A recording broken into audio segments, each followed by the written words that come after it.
evening y bienvenidos to Chicago Tonight, Latino Voices. I'm Alex Hernandez of Noticias Univision Chicago, which airs every weekday morning at 5 and 6. On the show tonight, uncovering the newest set of challenges when it comes to water management, the growing imbalance between water scarcity and flooding. Northwestern Medicine releases a study on long COVID. We hear about what the researcher does and doesn't tell us. Workers at El Milagro Tortilla Factory notch a victory in their fight to organize. An exhibit resurfaces the history of women in the Puerto Rican gang-turned-civil rights organization. You had to learn so many things, how to grow, how to bring people to your restaurants. And Chef Carlos Gaitan on how social media helps him educate diners on fine Mexican cuisine. All that coming up, but our first story tonight, addressing concerns about water in local communities. That's right after this. Chicago Tonight, Latino Voices, is made possible in part by the support of these donors.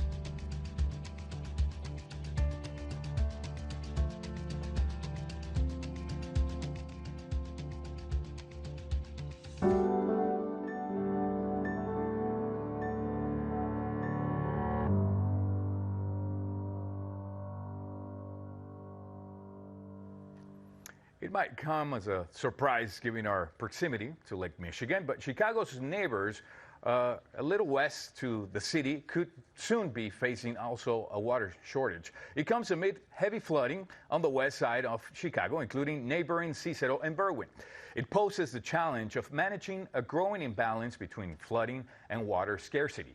This is in the region. Meanwhile, the Great Cities Institute has, revealed a plan to recycle Chicago's wastewater in order to prevent a future water crisis shortage. Joining us now with more are Teresa Cordova, director of the Great Cities Institute at the University of Illinois Chicago, and Irene Romulo, development and community engagement coordinator with the Cicero Independiente. She's also a resident of Cicero. I want to welcome both. Thank you for joining us today. Thank you for being here. But I want to start with you, Teresa. Your team came up with a plan to recycle Chicago's wastewater. What's behind the freshwater shortage? Thank you so much, Alex. I appreciate the question and appreciate the opportunity to talk about this report by the Great Cities Institute along with the Freshwater Lab. We often think about the Lake Michigan or about the Great Lakes as being an infinite supply of water, when in fact it isn't. And so this is our source of drinking water here in this region. And yet, if we go just southwest of here, the aquifer, the Cambrian or Ordovician aquifer, for example, is beginning to collapse. It's depleting. And this is a non-replenishable aquifer. And so Joliet, for example, which has a very high industrial footprint, is looking naturally for a source of water, and they came to the city of Chicago. So the city of Chicago has said, all right, we will go enter an agreement. We have entered into an agreement to provide them water, but the water we're providing them is directly from our freshwater source, Lake Michigan. And what we're arguing is that this is not sustainable, that particularly when and if that aquifer further depletes and collapses, there'll be more communities that'll be seeking a source of water, and we just don't have the amount of water to provide. It's both limited by how much we can draw down as well as what's actually there. So what we're proposing is a dual pipeline system that will enable us to provide fresh drinking water for drinking water and for other home uses, and a recycled water that would come from the reclamation district that would be used for industrial use. Teresa, concerns about wastewater are also tied to flooding. Your study states that flooding and scarcity can wildly alternate in the same place and transpire in proximity to each other. What's the connection?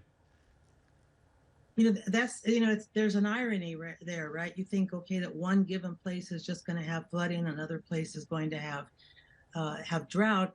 And yet, in close proximity, we're experiencing the same thing. So we may have flooding, for example, happening, as we know, for example, the Berwyn-Cicero area, and then just down the road, they're experiencing drought. And a lot of this has to do with the changing nature of storm systems and the ways in which the storms are forming and the way they're concentrating and dumping large amounts of water, but because the area might be in drought, there isn't enough absorption of that water that's occurring. And so what we're really looking to do, when I say we, I think we're promoting this, and the reclamation district, I think, is pursuing more possibilities and alternatives for how we can approach our flooding and our wastewater systems. Irene, you've actually been reporting on recent weeks flooding that hit Cicero in a big way, actually, and other West Side communities. How about was it, and what are you hearing from residents? It was devastating. Cicero is a working class community, and people here have been saving for years to be able to afford their first homes. There's people who live in basements despite the risks because that's all they can afford. Rents are too high otherwise. So, at the different hearings and meetings that we've been going to, we've been speaking to people who are frustrated that they're not getting any answers, that they don't know if they will receive any financial assistance. People are, expressing that they can't meet right now their basic needs. There's people who have told us that they no longer have places to sleep. They don't longer have places to live. And there was one woman that I've been speaking to who waited 15 days for her landlord to replace her refrigerator and her stove. So for those 15 days, she was unable to cook and have food in her house for her children. So really, it's a lot of devastation that people are facing, and anger too, that they're not able to get the answers that they need, especially Spanish speakers who have not had any interpretation at any of these official meetings that have occurred. Speaking of, they actually expressed their frustration this week in a town hall meeting. Very upset residents. I was able to hear some of their comments. But what kind of help or answers are they looking for? A lot of people are asking, first and foremost, for financial assistance right now to make sure that they can, make necessary repairs and, like I said, meet their basic needs. So having financial assistance to either relocate if they can no longer go back to their basements, or to find food. There's a food pantry here in the area called CBS Food Pantry that services about 175 families a week. And we've been seeing people go to this food pantry to get food, but the food pantry was also affected by the floods and has closed for the entire month of July. So it's people that aren't being able to meet those basic needs. Like I said, there's also groups like the Cicero Community Farm and other residents who are pushing for answers to see what's going to happen for long-term planning, right? Because flooding in Cicero is not new. There have been floods before, but there haven't been those infrastructure changes that are needed to ensure that we're prepared for any additional floods that might come in the future. They've talked about the lack of green spaces too, and ensuring that we have access to infrastructure that will allow us something needs to be done. Live better lives. Yeah. Teresa, I want to go back with you, and we have less than a minute, but I want to ask you, what kind of innovation is your team proposing actually to address both issues of water shortage and flooding? Well, I've already mentioned the dual pipeline system for the use of the recycled water.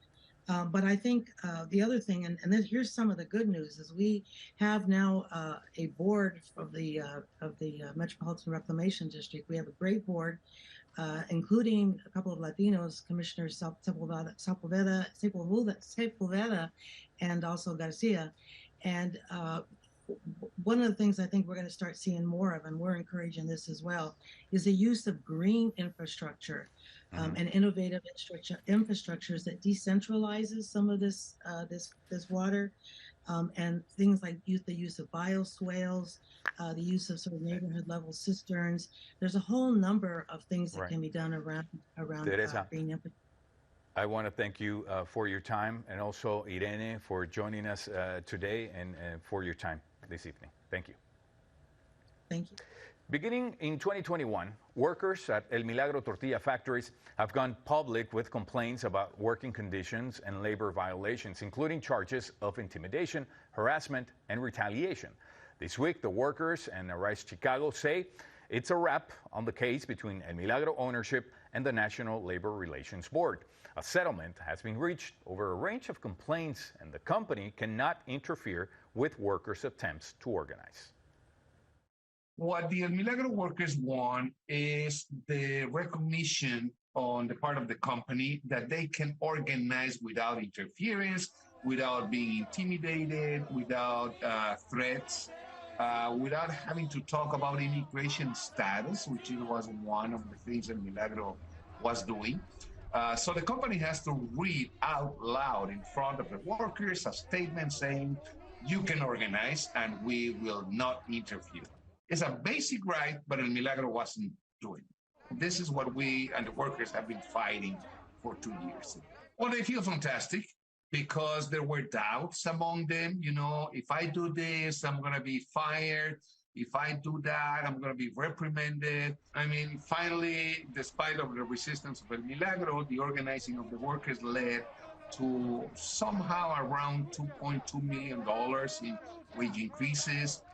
Some other violations of the law were corrected. There are still charges with the Office of Labor Standards in the city of Chicago, with human rights in the state of Illinois. There's a lawsuit for sexual harassment. So there are still many conditions that have not been solved. And the workers now feel a lot more encouraged to fight against those adverse working conditions. All right, Chicago says since the workers first began organizing, they've won wage increases and ended some illegal work requirements. A new study is revealing intriguing patterns in the experiences of some long COVID patients. Researchers evaluated 600 long COVID patients at the Northwestern Medicine Neurology Clinic. They found key differences in the neurological exams of hospitalized and non-hospitalized patients in the period before vaccines were available. As the COVID pandemic now enters its fourth year, Latinos are still disproportionately impacted by the virus.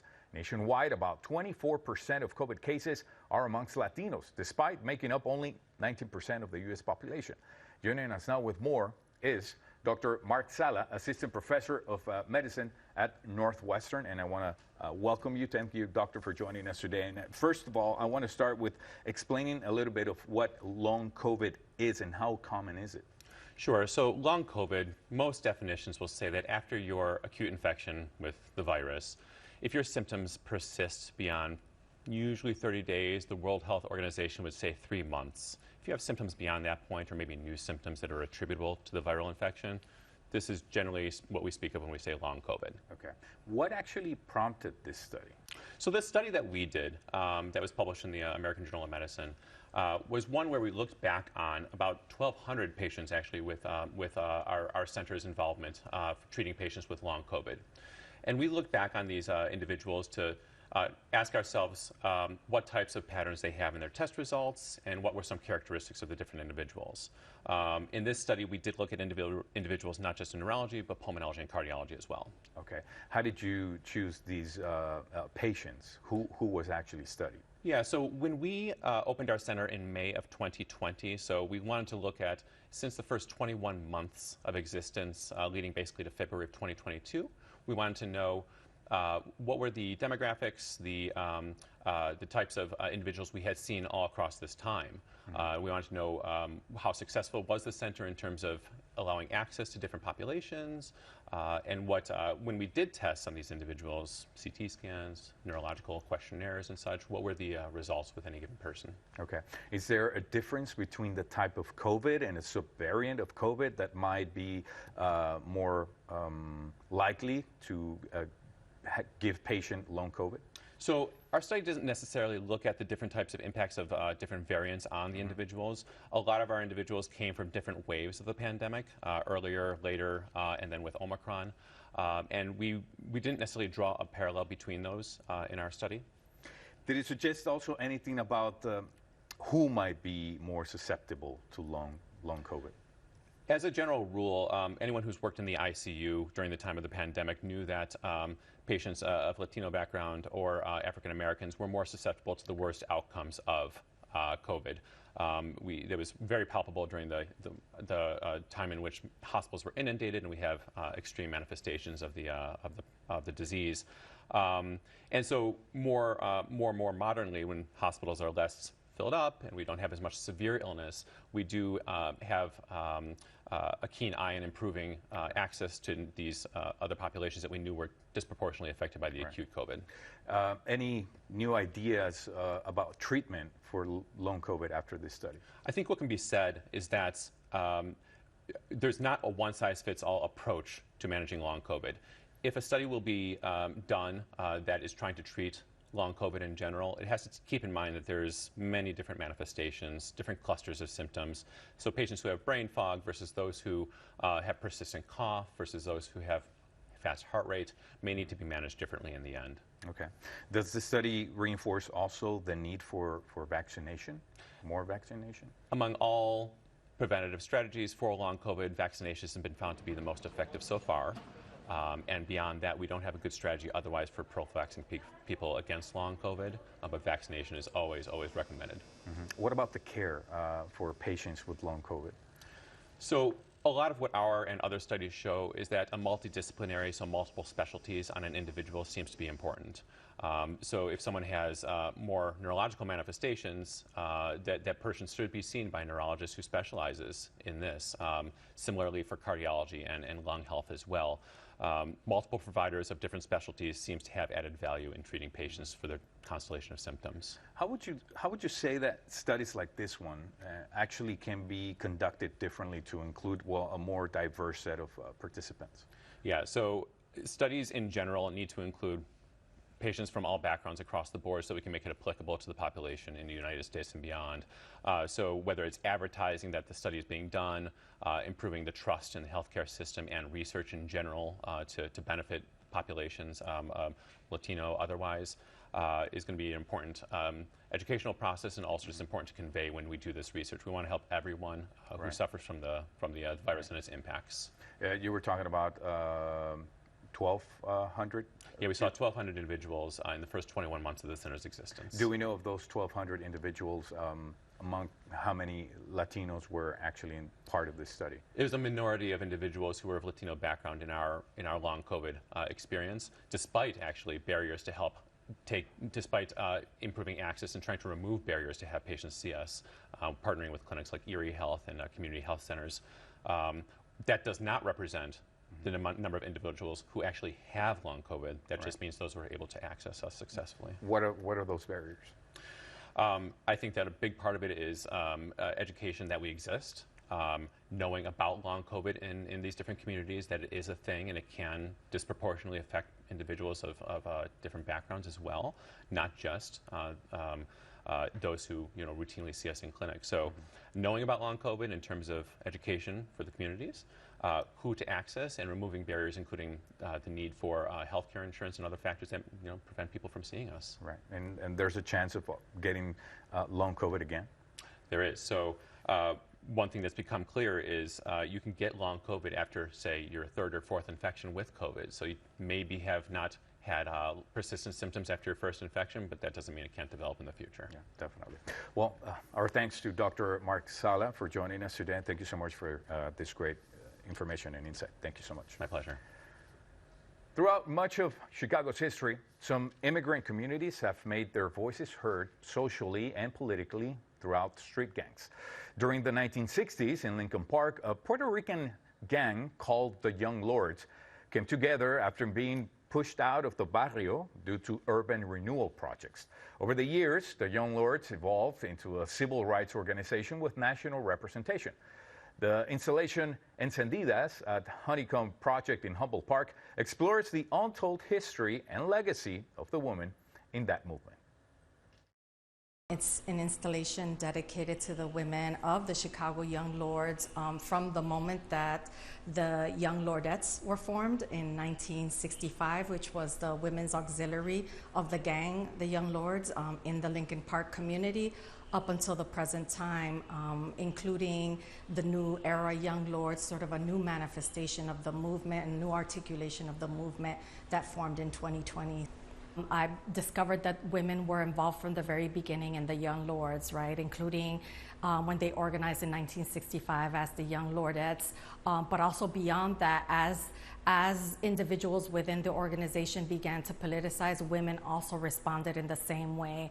But I also recognized that it was a lot harder for women to identify with the movement for a lot of different reasons, including some of the values of the community themselves, right? That women oftentimes came in as partners or just showed up to do the work and were very active in the rank and file. And so if they didn't see themselves as part of the leadership, they weren't as eager, right, or as ready to call themselves young lords in the same way that the men were. And so I really did take some excavation to understand the role of women, but I also saw it as really critical because so many of them were involved in key moments within the movement. This is an opportunity for all of Chicago to come and learn about part of our history that has, even on a national scale, been marginalized. Encendidas, Women of the Young Lords, is on display at the Honeycomb Project on Paseo Boricua through July 29th. You can find more on our website. Back with more right after this.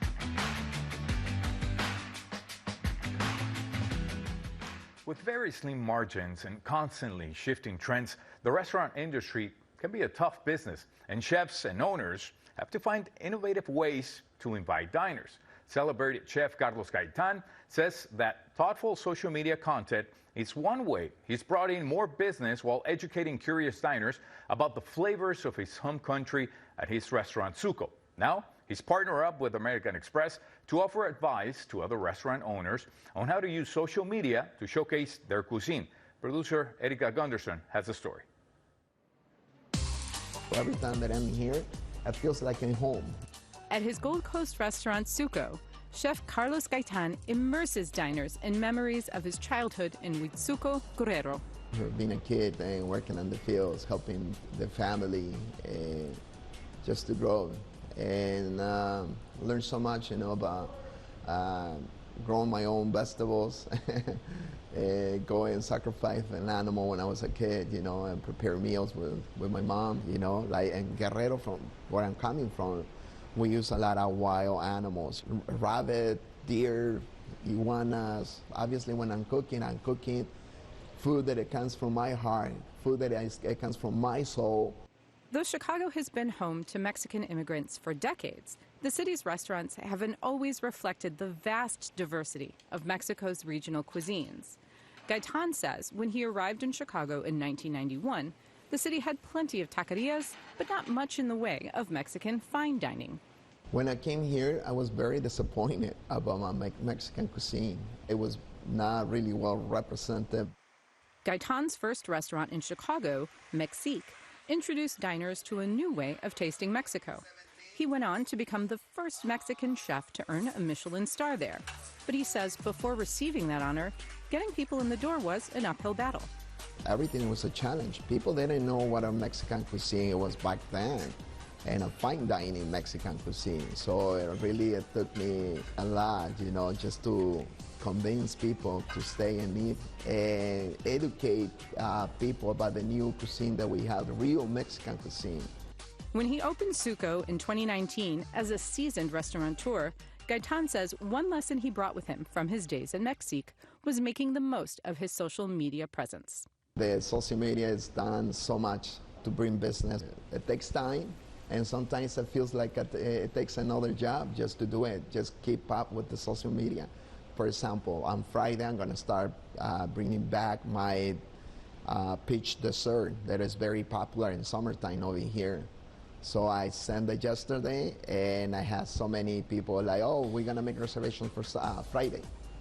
Well, yeah, we want to try the peach dessert. Last year, we couldn't get it. Now it's time for them to get it. Now, Gaitan says he's happy to offer his advice and experience to people new to the business. I learned on the hard way, I make a lot of mistakes. You have to learn so many things, how to grow, how to bring people to your restaurants. And I think a lot of small businesses now, they're looking to us and see what we did right. So they take us as a sample, and they want to learn from us. So this way they can, be successful the same way. We're here to share everything because we want everyone to be successful, especially for the small business. For Chicago Tonight, Latino Voices, this is Erica Gunderson. There's actually more on Chef Gaitan's social media advice on our website. Well, that's going to be our show for tonight. Be sure to check our website, WTTW.com/news, for the very latest from WTTW News. And if you're watching us on Friday night, know that you can also catch Latino Voices and Black Voices on Saturdays beginning at 6 p.m. Don't forget also to tune into Noticias Univision Chicago every weekday morning. I'll be waiting for you. And now, for all of us here at Chicago Tonight, Latino Voices, I'm Alex Hernandez. Thank you. Buenas noches. Have a good week.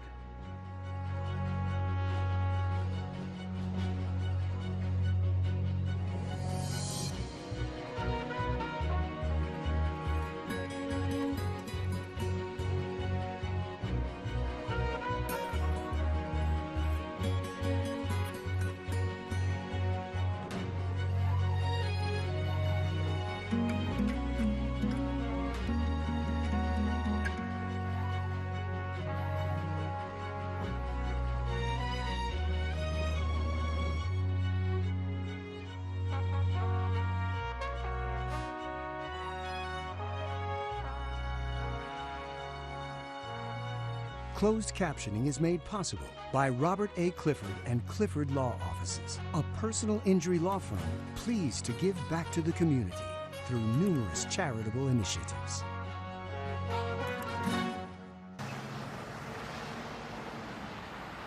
The brother of John F. Kennedy. He was the closest thing to a co-president. Robert F. Kennedy's life would suddenly change. He now has a new role in this family. His unlikely rise to become a presidential candidate. What we need in the United States is love and compassion toward one another. That ended in tragedy. He articulated hope